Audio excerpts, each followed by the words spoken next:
Very good morning. और एक बार फिर से आपका बड़े ही गर्म से स्वागत करते हैं। जैसा कि आपने प्री वीडियो में देखा, हम आज जो चैत्र, बैसाख, ज्येष्ठ और आषाढ़, तो ये 4 महीने के अंदर जितने भी त्यौहार और मेले आते हैं वो हमने पढ़ लिए हैं पार्ट फर्स्ट के अंदर। और पार्ट सेकंड के अंदर आपने प्री वीडियो में देख लिया होगा, हम 4 महीने आगे के पढ़ने वाले हैं। तो चलिए शुरू करते हैं। सबसे पहले श्रावण माह के कृष्ण पक्ष में आने वाले मेले और त्यौहार। तो श्रावण माह के कृष्ण पक्ष की पंचमी को नाग पंचमी मनाई जाती है। क्या मनाई जाती है? नाग पंचमी। तो नाग पंचमी के अंदर क्या होता है? नागों को दूध पिलाने का जो परंपरा है वो निभाई जाती है। श्रावण माह की कृष्ण पक्ष की नवमी को निडर नवमी, जिसमें नेवले की पूजा की जाती है। किसकी पूजा की जाती है? नेवले की। ये तो आपको पता ही है कि सांप और नेवले की जो दुश्मनी होती है वो बहुत ही जानलेवा दुश्मनी होती है। एक थोड़े दिन पहले अभी सोशल मीडिया पे एक वीडियो वायरल हुआ था जिसके अंदर सांप और नेवले की लड़ाई दिख रही थी, ठीक है, जिसके अंदर दोनों ही मर जाते हैं। तो जैसे कि और ये देखिए आप कि नाग पंचमी भी श्रावण माह में ही है और नेवले की पूजा भी श्रावण माह के अंदर ही होती है। 5 तारीख को कृष्ण पक्ष की 5 तारीख को नाग पंचमी है और 9 तारीख को यानी कि 4 दिन बाद नेवले की पूजा की जाती है। कृष्ण पक्ष की अमावस्या को हरियाली अमावस्या कहा जाता है। तो अगर आपसे पूछा जाए कि अब आपने वो सुना होगा कि सावन के अंधे को हरा ही हरा दिखता है। तो अगर आपसे पूछा जाए कि हरियाली अमावस्या कम किस माह के अंदर मनाई जाती है, तो हरियाली अमावस्या श्रावण माह के अंदर मनाई जाती है। इसके अंदर जो लगने वाले मेले हैं कृष्ण पक्ष, श्रावण माह के कृष्ण पक्ष में कल्प वृक्ष मेला लगता है। कहाँ लगता है ये मांगलियावास अजमेर के अंदर लगता है। कहाँ लगता है? मांगलियावास अजमेर के अंदर। तो ये आपको ध्यान रखना है। फतेह सागर झील मेला उदयपुर में बढ़ता है। कहाँ बढ़ता है? उदयपुर में। और उदयपुर कहाँ पर है? दक्षिण राजस्थान के अंदर। और उदयपुर को एक अन्य नाम से भी जाना जाता है। किस नाम से जाना जाता है? झीलों की नगरी के नाम में। बुड्ढा जोहड़ मेला कहाँ बढ़ता है? तो श्री गंगानगर में बढ़ता है और ये राजस्थान के उत्तर के अंदर है, ठीक है। तो ये आपको ध्यान रखना है श्रावण माह के कृष्ण पक्ष में आने वाले प्रमुख त्यौहार और मेले।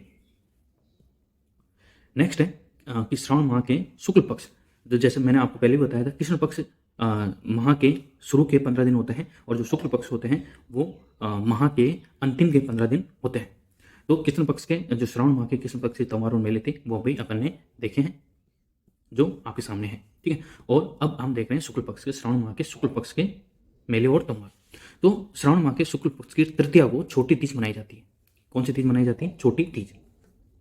जयपुर की छोटी तीज प्रसिद्ध है, फेमस है। ये पति पत्नी के प्रेम का त्यौहार माना जाता है। तो ये आपको ध्यान रखना है कि अगर आपसे पूछा जाए कि निम्न में से वह कौन सा त्यौहार है जो पति पत्नी के प्रेम का त्यौहार माना जाता है, तो आपको आंसर टिक करनी है छोटी तीज। और ये कब मनाई जाती है? कि श्रावण माह के शुक्ल पक्ष की तृतीया को छोटी तीज मनाई जाती है। सिंजारा, तो सिंजारा आपने देखा होगा कि जैसा अभी शादियों का सीजन चल रहा है, ठीक है। तो शादियों का सीजन चल रहा है, शादी के बाद ससुराल पक्ष से नवविवाहिता के लिए भेजे जाने वाले उपहार सिंजारा कहलाता है। इस सिंजारे के अंदर क्या होता है? खाने पीने की चीज़ें होती हैं, ठीक है, गोंद के लड्डू होते हैं। तो वो सारी चीज़ें सिंजारे के अंदर भेजी जाती है। किसके लिए? नवविवाहिता जो लड़की होती है उसके लिए। कहाँ से भेजी जाती है? ससुराल पक्ष से भेजी जाती है। इसमें जो महिलाएं होती हैं, तो इसमें जो महिलाएं होती हैं वो लहरिया ओढ़नी ओढ़ती हैं जो लाल कलर की होती हैं और ऑरेंज कलर की आप भी कह सकते हैं, ठीक है। और यह प्रकृति प्रेम का त्यौहार है। प्रकृति प्रेम का त्यौहार इसलिए कहा जाता है क्योंकि जो कुंवारी कन्याएं होती हैं, ठीक है, वो पानी वाली जगह पे जाती हैं और वहाँ पर जो छोटी तीज है उसकी पूजा की जाती है और वहाँ पे तीज खेलती है। शुक्ल पक्ष की पूर्णिमा के दिन रक्षाबंधन का त्यौहार मनाया जाता है और इस दिन को नारियल पूर्णिमा भी कहा जाता है। क्या कहा जाता है? नारियल पूर्णिमा। श्रवण कुमार की पूजा की जाती है, ठीक है। तो ये भी आपको ध्यान रखना है कि श्रावण माह में श्रवण कुमार की पूजा की जाती है और वो की जाती है शुक्ल पक्ष के अंदर। तो ये आपने देखा, कौन सा महीना देखा? ये हमने श्रावण माह देखा, कृष्ण पक्ष के त्यौहार और मेले, ठीक है। और ये है शुक्ल पक्ष के त्यौहार और मेले। नेक्स्ट जो हमारा महीना है वो है भाद्रपद महीना, ठीक है, भाद्रपद का। और भाद्रपद के अंदर यह है कृष्ण पक्ष और, ठीक है, ये कृष्ण पक्ष है। तो भाद्रपद के अंदर कृष्ण पक्ष की तृतीया को बड़ी तीज, बूंदी तीज, कजली तीज और सातुड़ी तीज मनाई जाती है। तो अगर आपसे पूछा जाए एग्जाम के अंदर कि निम्न में से बड़ी तीज, बूंदी तीज, कजली तीज और सातुड़ी तीज किस तिथि को मनाई जाती है, तो भाद्रपद माह की कृष्ण पक्ष की तृतीया को मनाई जाती है। और ये एक ही दिन मनाई जाती है ये सारी तीजें। छोटी तीज मनाई जाती है श्रावण माह में, ठीक है, और जो बड़ी तीज है वो मनाई जाती है भाद्र माह में। इसलिए जो भाद्रपद माह है उसको बड़ा माह भी कहा जाता है। बूंदी की जो बड़ी तीज है वो फेमस है। जो अगर आपसे पूछा जाए कि जो बड़ी तीज है वो राजस्थान के अंदर किस जिले की फेमस है, तो वो है बूंदी जिले की फेमस। भाद्रपद कृष्ण माह की कृष्ण पक्ष की अष्टमी को कृष्ण जन्माष्टमी मनाई जाती है। क्या मनाई जाती है? कृष्ण जन्माष्टमी, यानी कि जब भगवान श्री कृष्ण का जन्म होता है, ठीक है, जेल के अंदर, उस दिन को मनाया जाता है। फिर जो गोगा जी महाराज हैं उनकी नवमी मनाई जाती है। भाद्रपद कृष्ण माह की नवमी को, कृष्ण पक्ष की नवमी को गोगा नवमी मनाई जाती है। और किसान अपने हल को 9 गांठ वाली राखी से बांधता है। तो किसान जो अपना हल होता है, जैसे खेत वह जोतता है और अनाज उगाता है, ठीक है, उसको 9 गांठ वाली राखी से बांधता है गोगा नवमी के दिन। तो ये आपको ध्यान रखना है। फिर प्रमुख मेलों में, ठीक है, ददेरवा चूरू में गोगा मेड़ी का मेला लगता है। सॉरी, शीर्ष मेड़ी का जो मेला लगता है वो ददेरवा चूरू के अंदर लगता है। और गोगा मेड़ी का जो मेला लगता है वो हनुमानगढ़ के अंदर लगता है। द्वादशी का मतलब होता है 12, ठीक है, द्वादशी मतलब 12 तारीख, ठीक है, जिसको बारस भी कहा जाता है। तो इसको बछ बारस, और इस दिन बछड़े की पूजा की जाती है। तो बछड़ा किसका होता है? गाय का होता है, ठीक है। तो इस दिन बछड़े की पूजा की जाती है और चाकू का प्रयोग बिल्कुल भी नहीं किया जाता। एग्जाम में अगर आपसे पूछा जाए कि निम्न में से वह कौन सा दिन है या वह कौन सी तिथि है जिस दिन बछड़े की पूजा की जाती है और जो चाकू है जिसे अपन फल सब्जियां काटते हैं उसका प्रयोग बिल्कुल भी नहीं किया जाता है, तो वो बछ बारस यानी कि भाद्रपद माह के कृष्ण पक्ष की द्वादशी को किया जाता है। फिर अष्टमी, कृष्ण पक्ष की अष्टमी को राधा अष्टमी मनाई जाती है। क्या मनाई जाती है? राधा अष्टमी। इसका मेला, राधा अष्टमी का जो मेला है वो सलेमाबाद अजमेर में लगता है और वो निम्बाक संप्रदाय का ये मेला लगता है, ठीक है। तो राधा अष्टमी का नहीं लगता, सॉरी, जो मेला सलेमाबाद अजमेर में निम्बार्क संप्रदाय का मेला लगता है। और निम्बार्क संप्रदाय की स्थापना किसने की थी, यह मुझे कमेंट बॉक्स में बताइए, क्योंकि अपन ये पढ़ चुके हैं, राजस्थान के प्रमुख संप्रदाय पढ़ चुके हैं। अगर आपने नहीं देखा है तो प्लेलिस्ट में जाके आप वीडियो देख सकते हैं। अगर आपने अभी तक चैनल को सब्सक्राइब नहीं किया है तो प्लीज़ चैनल को सब्सक्राइब करें, लाइक करें और शेयर करें अगर आपको ये वीडियो पसंद आ रहा है और इन्फॉर्मेटिव लग रहा है। तो ये हमने देखा भाद्रपद माह के कृष्ण पक्ष के प्रमुख त्योहार और मेले। नेक्स्ट है भाद्रपद माह के शुक्ल पक्ष में आने वाले त्योहार और मेले। तो शुक्ल पक्ष की द्वितीया को, ठीक है, द्वितीया या दूज को बाम बेरी बीज यानी कि रामदेव जयंती मनाई जाती है। कौन सी जयंती? रामदेव जयंती। रामदेव जी लोक देवता के रूप में जाने जाते हैं, ये हमने पढ़ लिया है। इनका मेला कहाँ लगता है? तो रुणीजा रामदेवरा जैसलमेर के अंदर रामदेव का मेला लगता है और इनका मेला भी भाद्रपद शुक्ल पक्ष की द्वितीया को लगता है। द्वितीया से एकादशी तक मेला लगता है जिसे मारवाड़ का कुंभ कहा जाता है। तो अगर आपसे पूछा जाए कि मारवाड़ का कुंभ किस लोक देवता के मेले को कहा जाता है, तो रामदेवरा, जो रुणीचा रामदेवरा जैसलमेर के अंदर जो मेला लगता है उसको मारवाड़ का कुंभ कहा जाता है। ये एग्जाम में काफी बार पूछा गया है और आगे पूछा भी जा सकता है, इसलिए आपको ये ध्यान रखना है। फिर शुक्ल पक्ष की चतुर्थी को गणेश चतुर्थी, शिव चतुर्थी, कलंक चतुर्थी और चतरा चतुर्थी मनाई जाती है। तो ये सारी चतुर्थी ये भाद्रपद शुक्ल पक्ष की चतुर्थी को मनाई जाती है, ये आपको ध्यान रखना है। जो मेला लगता है वो त्रिनेत्र गणेश मेला लगता है और ये कहाँ लगता है? ये रणथंभौर के अंदर लगता है। जब हम रणथंभौर के किले पढ़ रहे थे, ठीक है, तो उसके अंदर अपन ने देखा था जो त्रिनेत्र गणेश मेला है, जो मंदिर है वो कहाँ पर है? वो रणथंभौर के अंदर है। शुक्ल पक्ष की पंचमी को ऋषि पंचमी मनाई जाती है और इस दिन सप्तम ऋषि की पूजा की जाती है। किसकी ऋषि? कौन से ऋषि की पूजा की जाती है? सप्तम ऋषि की पूजा की जाती है। माहेश्वरी समाज का रक्षाबंधन जो होता है वो ऋषि पंचमी के दिन होता है। शुक्ल पक्ष में आने वाले मेले भोजन थाली मेला कामा भरतपुर के अंदर बढ़ता है और हरे राम जी का मेला झोड़रा नागौर के अंदर बढ़ता है। तो ये थे भाद्र माह कृष्ण पक्ष के प्रमुख त्योहार और मेले, ठीक है, और ये है शुक्ल पक्ष के प्रमुख त्योहार और मेले जो अपन ने देखे। नेक्स्ट है हमारा अभी बच रहे हैं भाद्रपद के, ठीक है। फिर दसवीं, जब भाद्रपद की शुक्ल पक्ष की दसवीं आती है तो उस दिन तेजा दशमी मनाई जाती है और ये किस लोक देवता के लिए समर्पित है? ये किस लोक देवता को समर्पित है? तो ये लोक देवता तेजाजी महाराज को समर्पित है। हमने तेजाजी महाराज प्रमुख लोक देवता पढ़े हैं। अगर आपने नहीं देखी अभी तक वीडियो तो मैं आपको लिंक प्रोवाइड करा दूंगा और प्लेलिस्ट में भी आप जाके देख सकते हैं। Rajasthan history and art and culture के नाम से प्लेलिस्ट बनी हुई है, वहाँ से जाके आप देख सकते हैं। इनका मेला जो तेजा दशमी के दिन मेला बढ़ता है, कहाँ बढ़ता है? परबतचंद नागौर के अंदर, और तेजाजी महाराज का जन्म भी परबतचंद नागौर में ही होता है। खेजड़ी वृक्ष का मेला कहाँ लगता है? तो खेजड़ी वृक्ष का मेला जोधपुर के अंदर लगता है और इनके प्रवर्तक कौन थे? अमृता देवी बिश्नोई, और जो जम्बो जी हैं उनको बिश्नोई समाज का लोक देवता माना जाता है। एकादशी को जल जूलनी एकादशी या देव जूलनी एकादशी मनाई जाती है और इस दिन भगवान श्री कृष्ण जी की मूर्तियों को स्नान करवाया जाता है। तो अगर आपसे पूछा जाए कि निम्न में से वह कौन सी तिथि है जिस दिन भगवान श्री कृष्ण जी की मूर्तियों को स्नान करवाया जाता है, तो वो है एकादशी। कहाँ, कौन से माह की? तो भाद्रपद माह की शुक्ल पक्ष की एकादशी को, यानी कि एकादशी मतलब 11। तो भाद्रपद की शुक्ल पक्ष की 11 को जल जूलनी 11 या देव जूलनी 11 कहा जाता है और इस दिन भगवान श्री कृष्ण जी की मूर्तियों को स्नान करवाया जाता है। तो ये आपको ध्यान रखना है। फिर चतुर्दशी मतलब 14 को, चतुर्दशी मतलब 14, तो भाद्रपद की शुक्ल पक्ष की 14 को अनंत चौदस या अनंत चतुर्दशी मनाई जाती है और ये गणेश जी की मूर्तियों को विसर्जन किया जाता है। इस दिन गणेश जी की मूर्तियों को विसर्जन किया जाता है। मुंबई महाराष्ट्र के अंदर आपने काफ़ी देखा भी होगा जो गणेश जी का विसर्जन किया जाता है।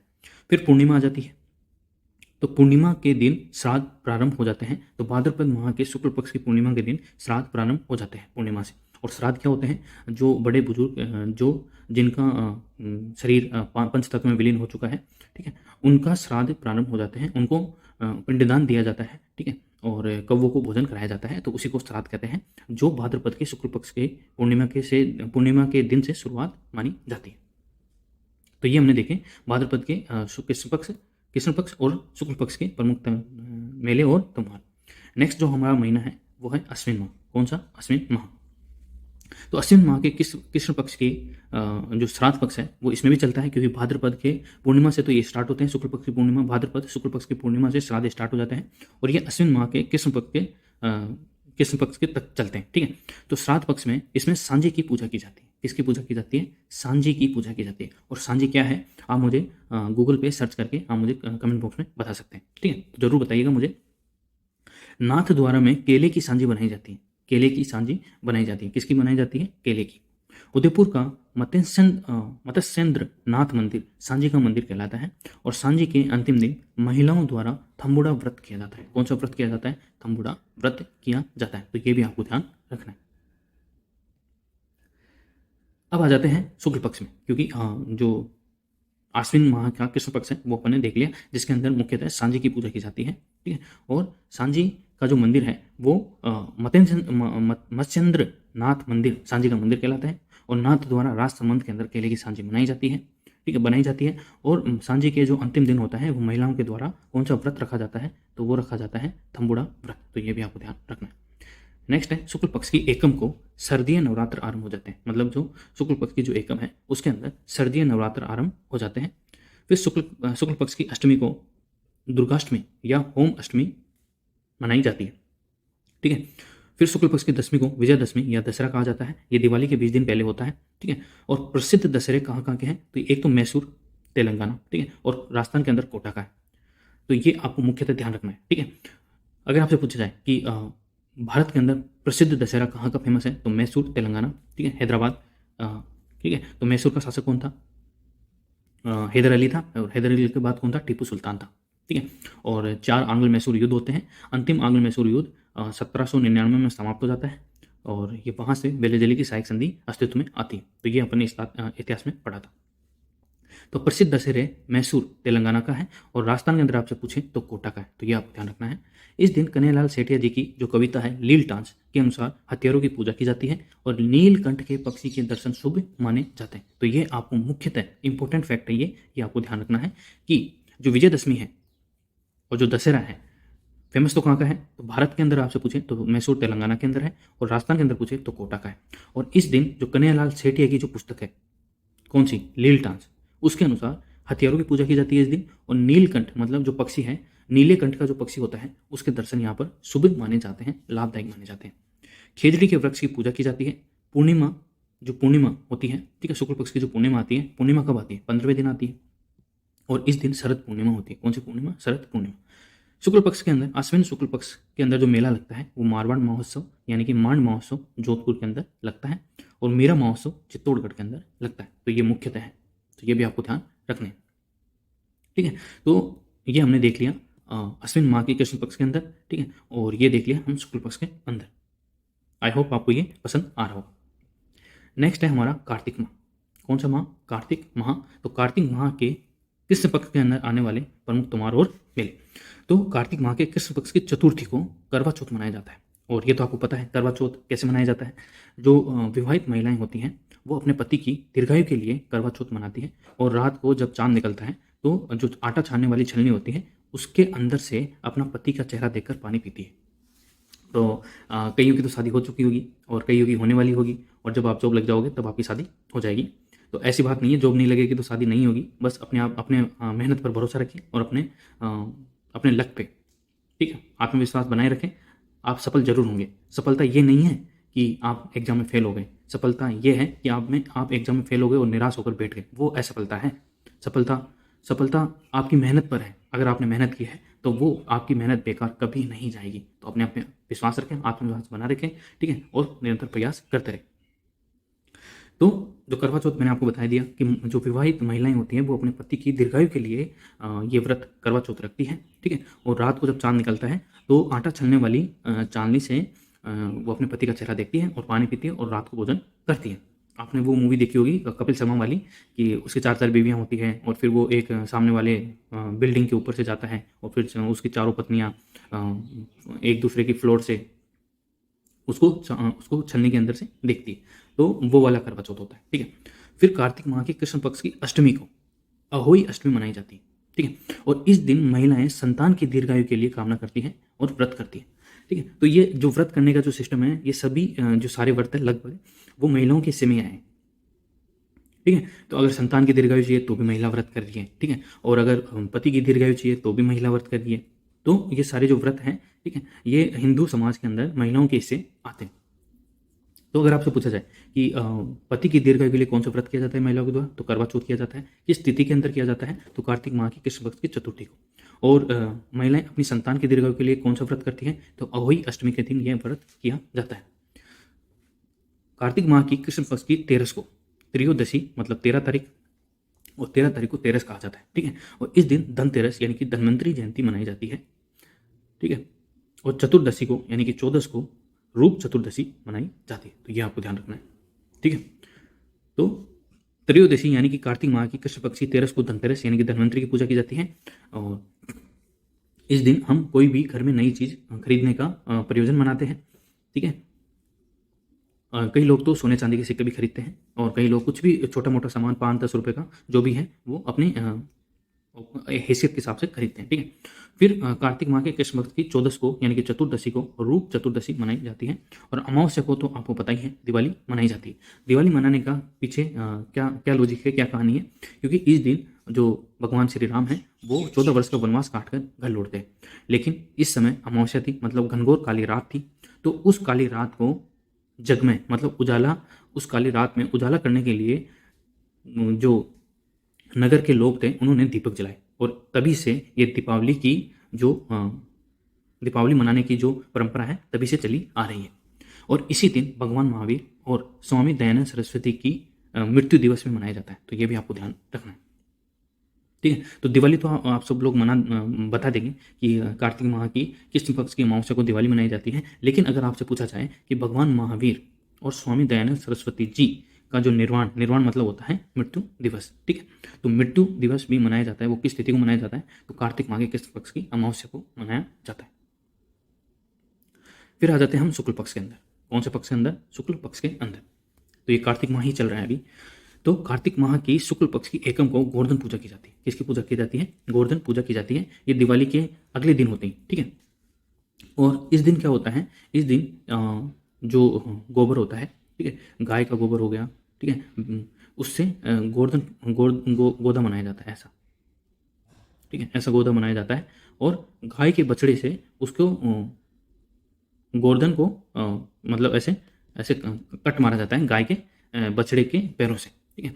और महिलाएं इसकी पूजा करती हैं अगले दिन, दीपावली के अगले दिन उसको गोवर्धन पूजा कहा जाता है। तो गोवर्धन पूजा कब होती है, तो कार्तिक माह की शुक्ल पक्ष की एकम को गोवर्धन पूजा होती है। अन्नकूट महोत्सव, तो अन्नकूट महोत्सव ये भी कार्तिक माह के अंदर ही चलता है। और सबसे ज़्यादा जो अन्नकूट महोत्सव कहाँ होता है, तो वो नाथद्वारा राजसमंद के अंदर होता है। भील जनजाति के लोग भी इस महोत्सव में भाग लेते हैं। तो ये भी आपको ध्यान रखना है।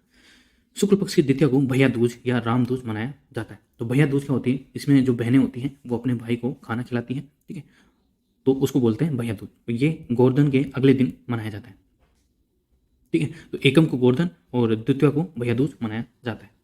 तो मैंने आपको बताई दिया। फिर शुक्ल पक्ष की अष्टमी को गोपाष्टमी मनाई जाती है। इसके अंदर ग्वालों को भोजन करवाया जाता है। ग्वाले कौन होते हैं? जैसे श्री कृष्ण थे तो वो एक ग्वाल थे, क्योंकि वो गायों को चराते थे। नवमी को आंवला या अक्षय नवमी मनाई जाती है। क्या मनाई जाती है? अक्षय नवमी। फिर एकादशी यानी कि 11 को देवी उठनी 11, प्रबोधनी 11 और तुलसी 11। अब देव उठनी 11 के बाद से जो विवाह के जो आयोजन होते हैं वो स्टार्ट हो जाते हैं। और शुक्ल पक्ष की 11 को यानी कि कार्तिक माह की शुक्ल पक्ष की 11 को पुष्कर मेला शुरू हो जाता है। ठीक है, कौन सा मेला शुरू हो जाता है? पुष्कर मेला शुरू हो जाता है। और ये कहाँ लगता है? तो ये लगता है अजमेर के अंदर। कहाँ लगता है? अजमेर में। पूर्णिमा के दिन सत्यनारायण पूर्णिमा की पूजा की जाती है। ठीक है, पूर्णिमा के दिन सत्यनारायण पूर्णिमा होती है। अब प्रमुख मेले देख लेते हैं कार्तिक माह के। तो कार्तिक माह के प्रमुख मेले पुष्कर मेला, तो ये कब से शुरू हो जाता है? तो ये एकादशी यानी कि कार्तिक माह के शुक्ल पक्ष की 11 को शुरू हो जाता है पुष्कर का मेला।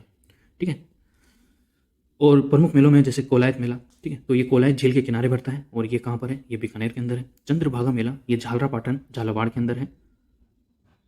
ठीक है, और रामेश्वरम मेला ये सवाई माधोपुर के अंदर है। कहाँ पर है? सवाई माधोपुर के अंदर। तीर्थों की नानी, तो ये प्रमुख वन लाइनर क्वेश्चन है, मतलब आपसे डायरेक्ट पूछे जाते हैं कि तीर्थों की नानी किसे कहते हैं? तो देव यानी सांबर को तीर्थों की नानी कहते हैं।